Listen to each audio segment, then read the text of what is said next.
빵을 좋아하십니까? 여러 가지 빵이 있잖아요. 우리 교회 앞에도 또 여러 빵집들이 있고 다양한 빵들 좋아하는데 성경에도 빵에 대한 이야기가 있죠. 오늘 본문은 떡이라고 번역이 되어 있지만 원어적으로는 빵입니다. 이스라엘 백성들에게 유대인들에게 빵은 주식이고요. 그렇다면 오늘 한국적 상황에서 문화적 상황에서 번역을 했다면 떡보다는 그때는 떡을 많이 드셨나 봐요. 밥이라고 해야 조금 더 마음에 와닿지 않나 싶어요. 유대인에게 빵은 주식입니다. 그런데 사람은 빵만으로만 살 수 없는 존재라는 것을 우리는 다 알고 있습니다. 분명 육체를 위해서 필요한 것이 빵이고 음식이죠. 밥입니다. 음식을 통해 영양소를 섭취해야 되고 에너지를 얻기 때문에 먹어야 살아갑니다. 하지만 먹는 것만으로는 살 수 없는 존재라는 것을 우린 다 경험하고 있습니다. 그럼에도 세상은요, 눈에 보이는 것에 더 많은 관심을 기울이잖아요. 지난 한 주 동안 무엇을 더 많이 보시고 무엇을 많이 생각하셨나요? 월드컵 시즌이니까 또 얘기 안 하고 갈 수 없잖아요. 저도 한번 돌아보니까 계속 머릿속에 있었던 게 뭐냐면 홍뭐뭐 이렇게 세 글자가 계속 있는 거죠.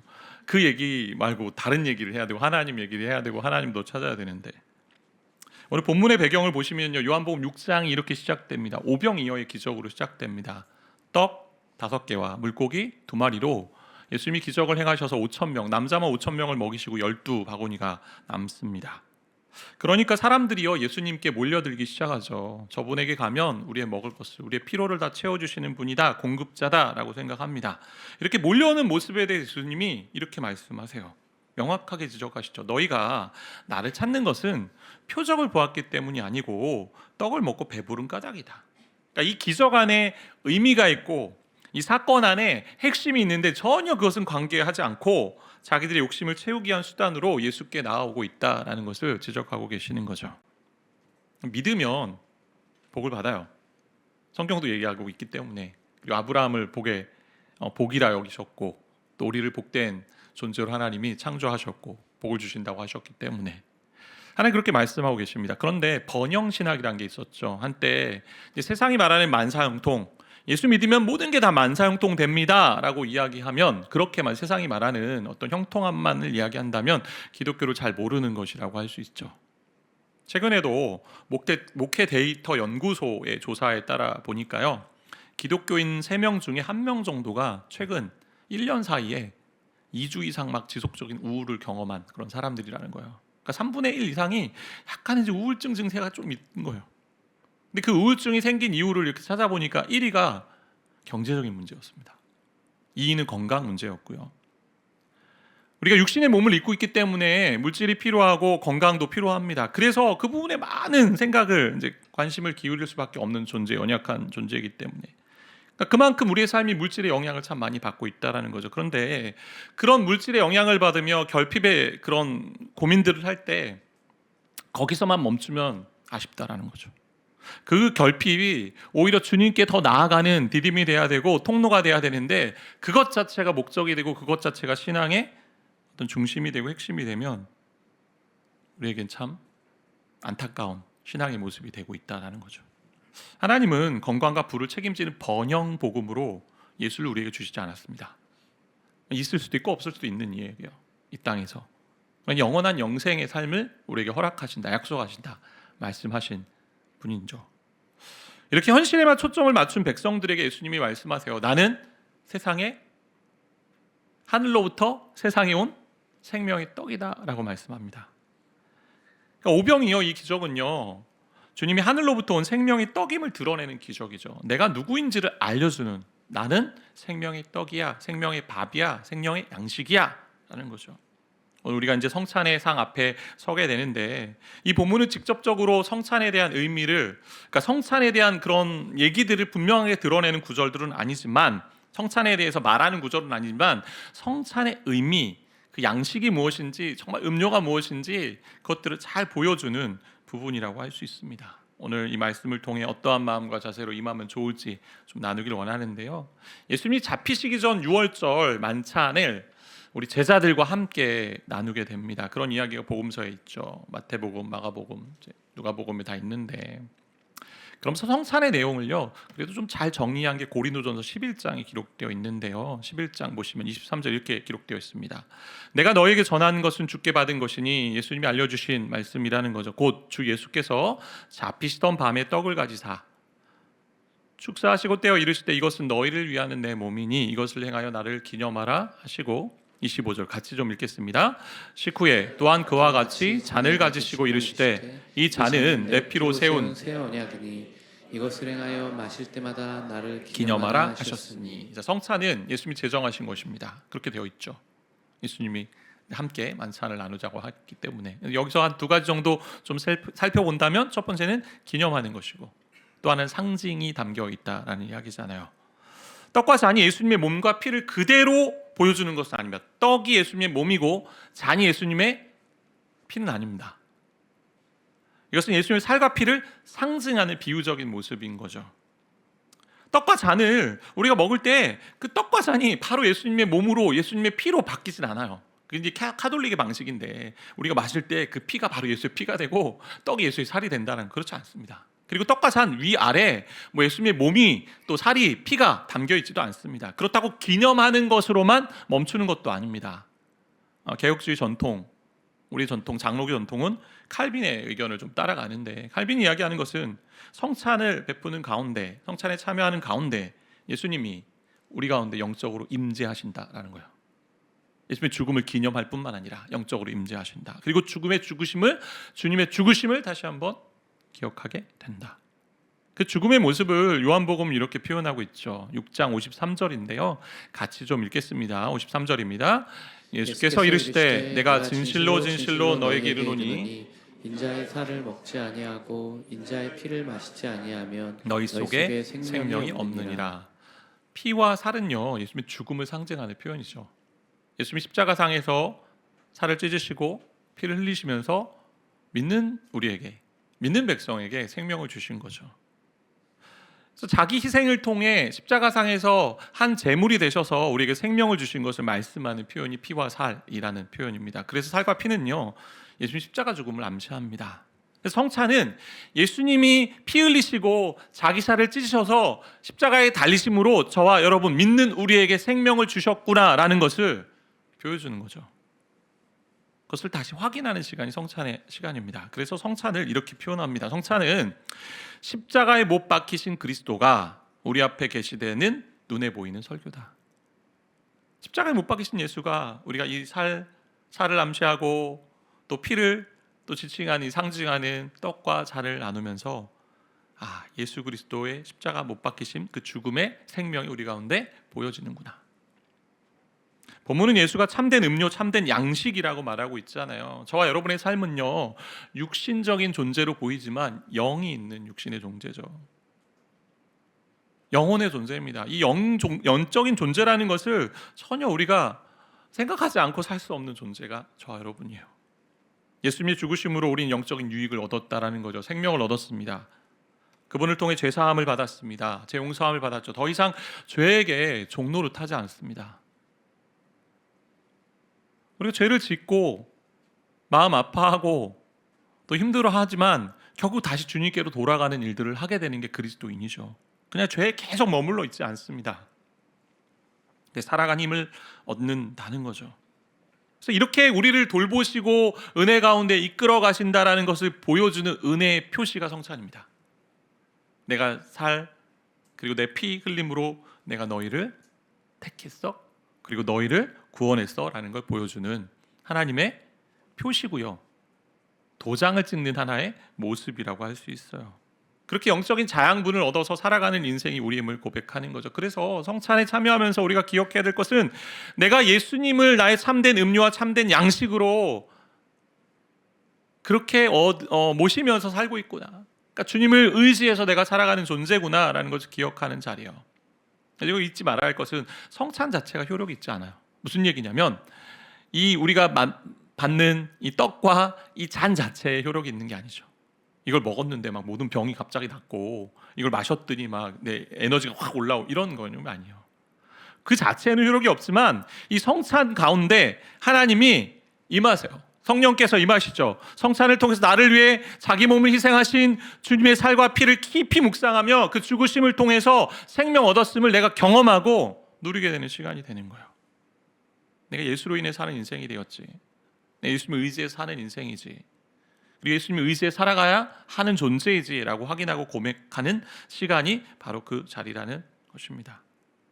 그래서 이 먹고 마신다라는 표현 오늘 본문은요 다르게 또 표현하죠. 믿는다라고 표현하는데 47절 말씀이죠. 진실로 진실로 너에게 이르노니 믿는 자는 영생을 가졌다. 자, 생명을 얻는데 누가 얻어요? 먹고 마시는 자, 곧 예수를 믿는 자라는 것입니다. 어떤 것을 믿습니까? 예수님의 죽음을 믿는 거죠.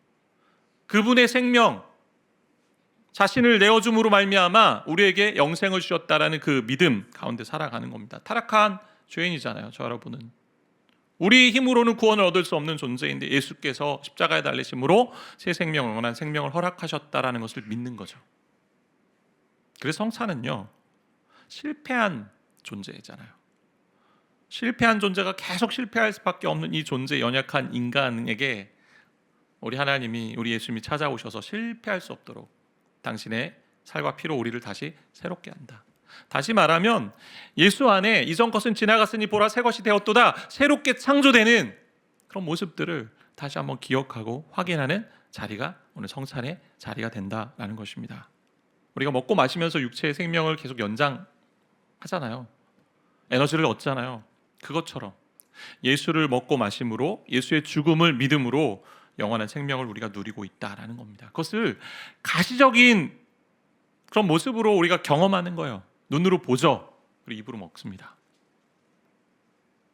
이런 점에서 칼빈은요 예수를 참된 음료와 참된 양식으로 여기기 때문에 자주 성찬을 행해야 된다, 시행해야 된다라고 얘기해요.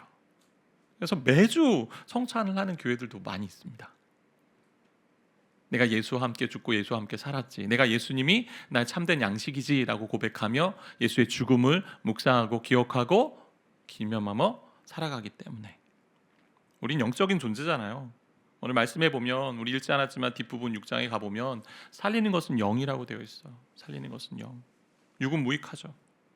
그러니까 세상은 물질이 모든 것을 움직이고 지배한다라고 생각할 때가 많이 있습니다. 물질의 통제를 많이 받고 있고요. 물질이 있고 없음에 따라 내 인생이 달라질 거라고 생각합니다. 그러나 우리 내면의 문제, 영혼의 문제는요 세상의 어떤 것도 풀 수 없잖아요. 오직 예수 그리스도의 피와 살만이, 그분의 죽음만이 가능하다라고 이야기하는 거예요. 그래서 그분의 죽음을 매일 기억하면서, 그리고 그 죽으심 때문에 내가 새 생명을 얻었구나, 새로운 양식으로 살아가는구나 고백하고 확인하고 기념하는 자리가 성찬의 자리라는 거예요.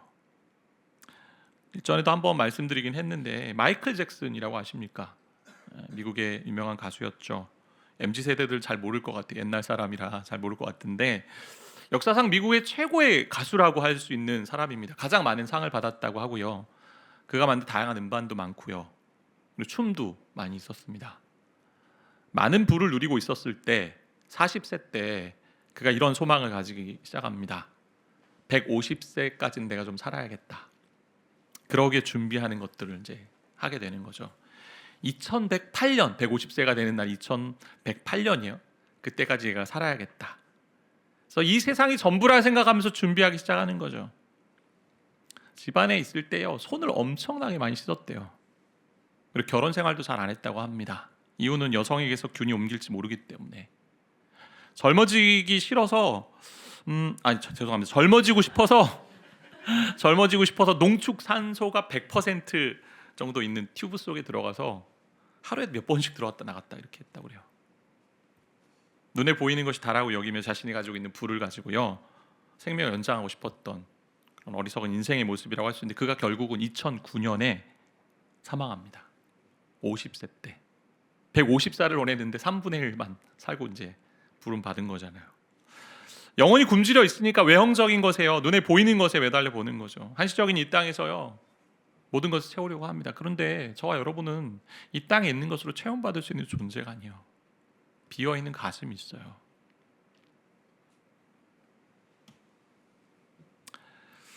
저와 여러분은 예수를 통해 생명을 얻은 존재잖아요. 그 생명으로 살아가야죠. 예수를 통해 믿은 생명을 오늘 본문은 영생이라고 표현하죠. 죽음 이후의 삶이 또 있다라는 거예요. 여기서 끝나지 않죠. 근데 세상 사람들은 죽으면 끝이지, 그냥 부어라 마셔라 놀자 그러고 끝나길 원할 거예요. 그러나 반드시 심판이 있잖아요. 죽음 너머의 삶을 영생이라고 얘기하죠. 근데 영생은 또 다른 차원의 이 삶을 영생이라고 얘기하죠. 단순히 우리 영생이로 할 때 이 길이로 긴 걸, 오래 사는 것, 영원히 사는 것만은 얘기하는데, 영생은요 또 다른 차원의 삶, 탁월한 삶을 얘기하는 게 또 영생입니다. 그렇기 때문에 예수님을 믿는 사람은요 지금 이 땅에서도 그 영생의 은혜를 누리는 거죠. 세상 사람들과 다른 관점으로 세상을 바라보고 살아갑니다. 세상 사람들이 때로는 문제와 어려움 앞에 당황하고 힘들어하고 그리고 괴로워하고 또 주저하고 또 불안해할 때 믿는 사람이 분명히 그 일 앞에서도 처음에는 불안하고 염려하지만 그러나 말씀으로 다시 한번 힘을 얻고 소망을 품는 그 모습, 다른 차원의 모습이잖아요. 그런데 우리는 생명이신 예수님을 만났고 경험했음에도 불구하고 왜 만족하지 못하며 살아가게 되나요?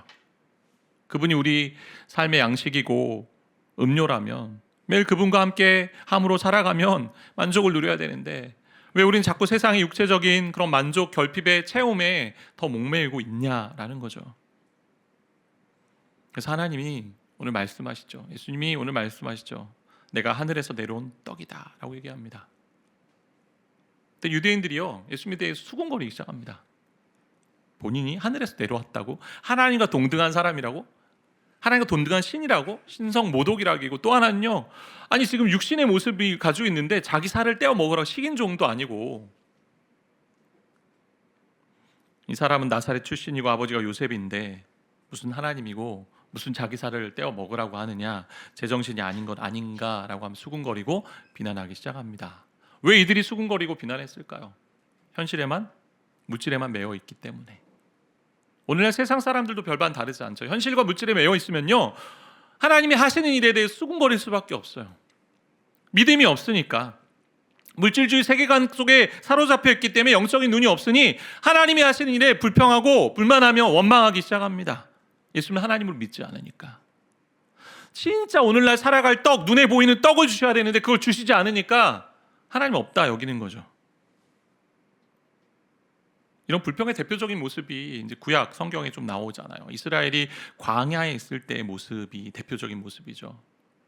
광야 시간을 보내면서 물이 없다라고 불평하고요, 먹을 거기 없다라고 불평하니까 때론 물도 주시고 그리고 만나를 주시잖아요. 그리고 만나를 주었더니 고기가 필요하다 해서 메추라기를 주시고요. 그러면서 그들이 했던 것은 뭐냐면 이스라엘 백성들이 종살이하면서 애굽에서 먹었던 그런 모든 그 음식들을 그리워하면서 우리를 여기서 줄여 죽게 하려느냐 투정하던 백성들이었습니다. 그런데 오늘 말씀해 보면 너희 조상들은 광야에서 만나를 먹고도 죽었다. 하나님 일시적인 은혜를 주셨고 양식을 주셨음에도 불구하고 결국 불평하고 원망하고 투정했던 그들이요 광야에서 죽습니다. 가나안에 들어가지 못했죠. 하나님께 대한 반역과 모욕으로. 왜 불평하냐면 하나님을 하나님으로 인정하지 않는 거죠. 우리가 성찬에 임하면서 저와 여러분이 점검해야 될 지점입니다. 나는 과연 예수님을 진정한 양식으로 음료로 믿고 살고 있는가입니다. 정말 그분만이 나의 양식이고 음료라고 여기며 살고 있는가? 당장 내 삶의 문제가 해결되지 않으면요 또다시 하나님께 원망하고 불평하고 비난하는 것은 아닌가라는 거죠. 주변의 사람들과 자꾸 상황들과 비교하면서 우리는 이야기할 때가 많죠. 하나님 왜 저만 이렇게 내버려 두십니까? 저 사람은 좀 편한 것 같고 저 사람은 좀 누리고 있는 것 같은데 왜 저만 인생의 힘들고 괴로운 시간을 통과하게 하십니까? 라고 불평할 때가 있죠. 왜 저만 질병으로 고생하고 우리 가정만 왜 그래야 되고 취업의 문도 잘 열리지 않고 사업은 점점 힘들어지고 관계 갈등은 더 심각해져가고 마음은 점점 더 우울해지고 하나님 도대체 어디서 무엇을 하고 계십니까? 우리가 힘들기에 하나님께 부르짖어야죠. 시편에도 이런 감정들을 고백하죠. 근데 고백하는 이유가 뭐예요? 하나님께 가기 위해서 고백하는 거예요. 근데 그냥 계속 푸념하고 원망하고 불평망하고 비난만 한다면 그것은 이들과 동일한 태도죠. 불신앙적 태도죠. 이런 수군거림의 불신앙의 끝판왕이 오늘 읽지 않았지만 6장 후반부에 나오는데 예수님이요 자신을 생명의 떡이라고 하니까 이 말씀을 우리가 정말 이해할 수 없다 하면서 이제 사람들 사이에 나눔이 생겨요.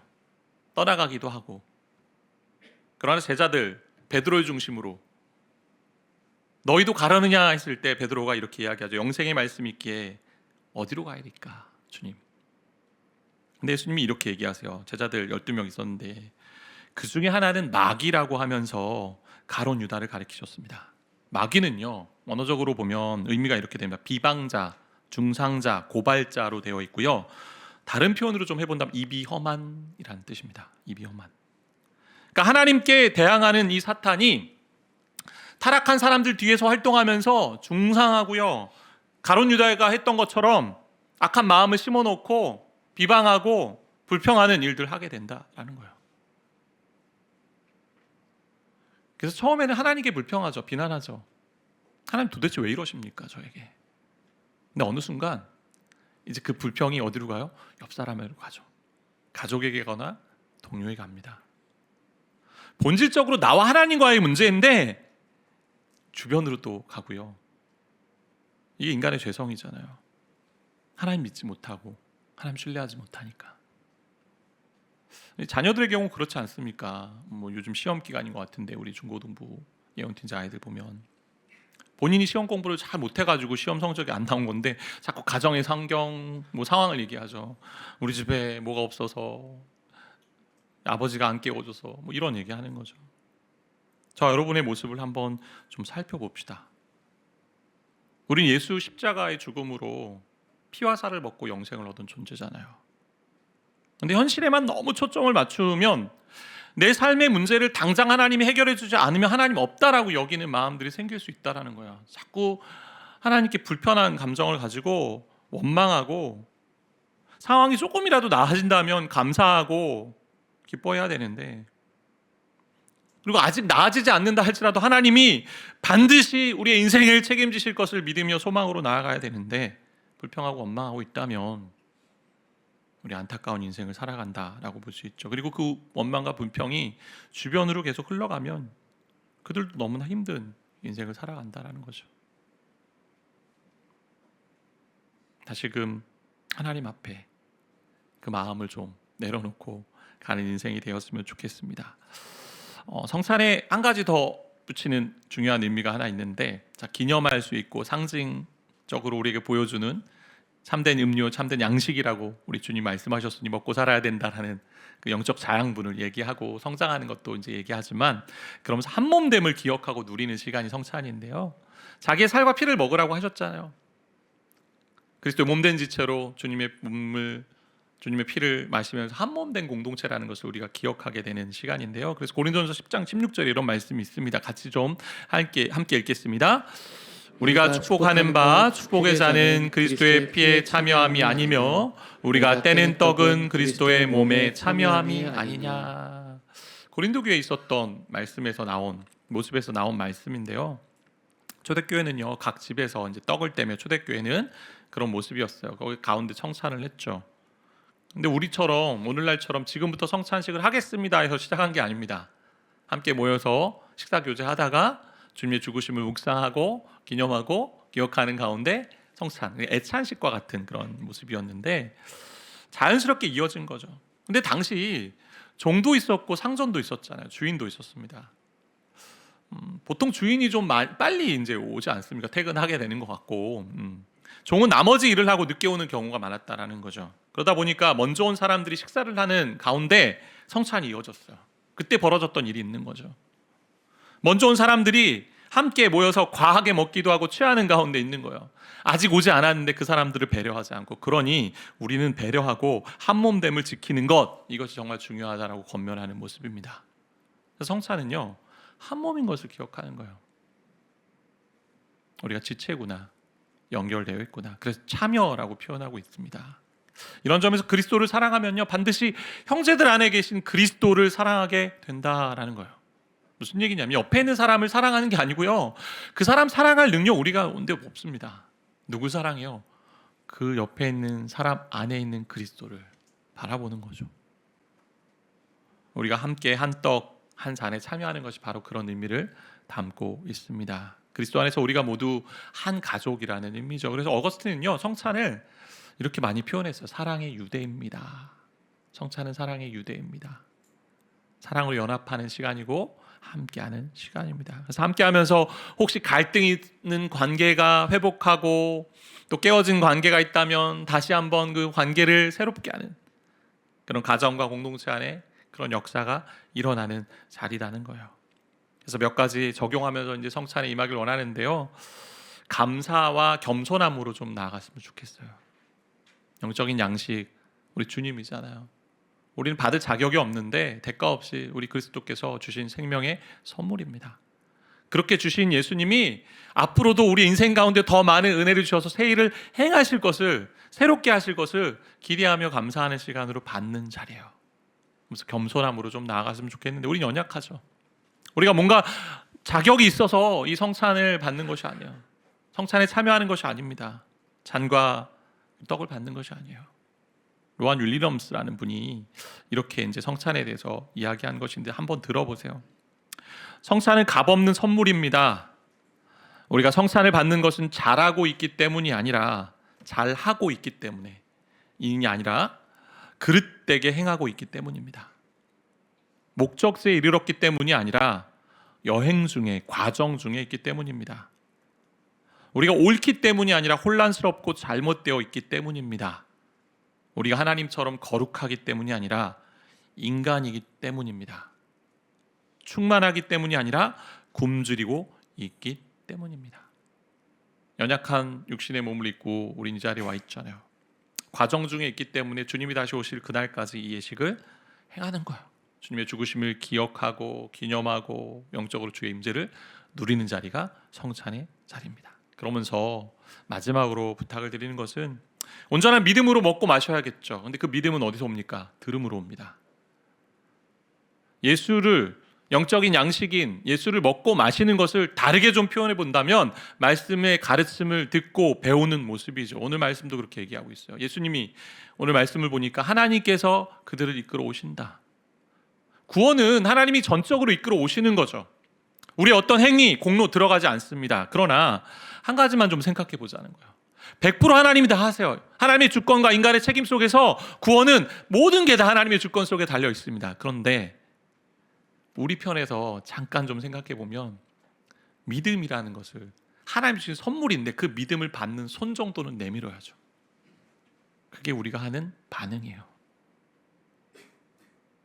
다르게 표현하면 하나님 제가 믿고 싶습니다 라는 것이고, 하나님 제가 예수를 양식으로, 영적인 양식으로 누리며 살고 싶습니다 라는 고백이고요. 그러기 위해 하나님 내가 그 말씀을 보겠습니다 라는 거예요. 예수가 참된 음료, 참된 양식, 생명의 떡인 것을 안다면 그분을 날마다 먹고 마시는 가운데 우리가 새로운 능력을 누리며 살아야 된다라는 겁니다. 말씀을 통해서 이루어진다라는 거죠. 말씀을 맺으려고 합니다.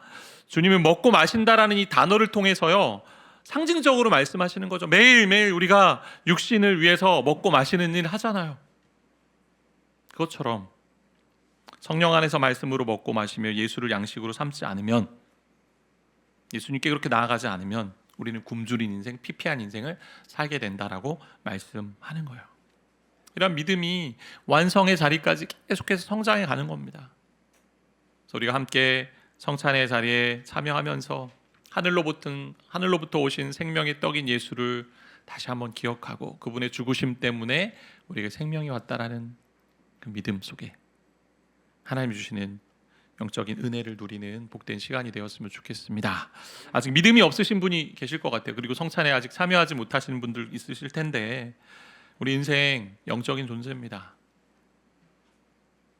영적인 양식과 음료가 필요한 존재인 것을 알고 영원한 생명 양식 대신 우리 주님께 나아가는, 주님을 좀 구하시는 그런 복된 인생 되시기를 바라고 축복합니다.